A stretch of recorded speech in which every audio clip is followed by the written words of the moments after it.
Clinton at our town hall meeting. Let's continue. Madam Secretary, I want you to meet Teresa O'Donnell. She's an office coordinator from Powell, Ohio. She says she's leaning in your favor, but has not yet made the firm and complete decision.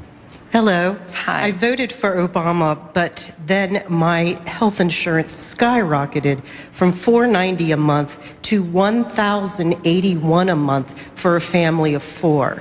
I know Obama told us that we'd be paying a little more, but over doubling my health insurance cost has not been a little more.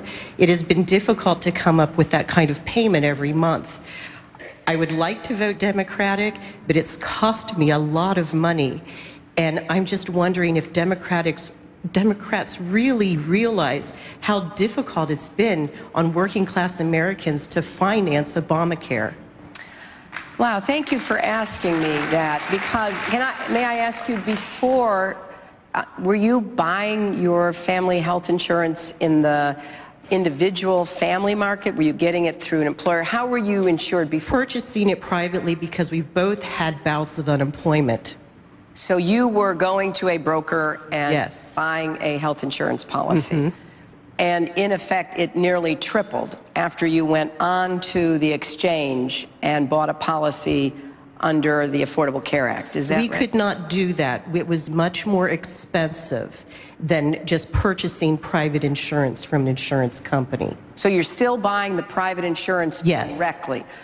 Okay. Well, first of all, let me say, I want very much to get the costs down, and that is going to be my mission, because I do think that for many, many people, but there are exceptions like what you're telling me, having the Affordable Care Act has reduced costs, has created a real guarantee of insurance, because if you'd had a pre-existing condition under the old system, you wouldn't have gotten affordable insurance.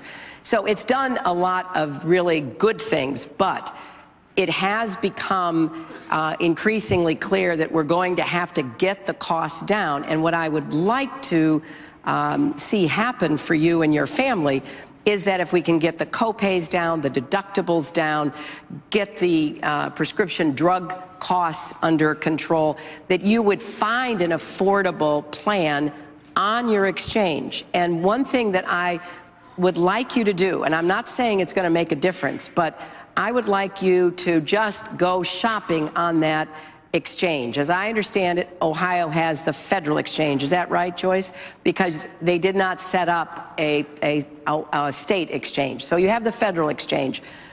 And to go on and keep looking to see what the prices are, because we have to get more competition back into the insurance market. One thing that I want to work on with my friends from Congress who are here is we've got to get more nonprofits that are capable of selling insurance back into the insurance market. You know, Blue Cross and Blue Shield used to be nonprofits, and then they transferred themselves into for-profit companies. And there was some effort made under the Affordable Care Act to get some competition from nonprofit institutions. Some of them worked and a lot of them didn't. I want to know what we can do, because if you could get a range of insurers, some of who were not for-profit companies, that would lower costs. So there's a number of things I'm looking at. And what I want to assure you and your family of is I will do everything I can as president, working with members of Congress where necessary, to try to get the costs down. But I do want you to keep shopping, because what you're telling me is much higher than what I hear from other families. And so I want to be sure that if there's a better option out there for you, you're going to be able to take advantage of it. And then I'll work as hard as I can to get the cost down for everybody. And that includes prescription drug costs, which are skyrocketing, and increasing costs for everything else. All right. We want to go to Gail Saunders.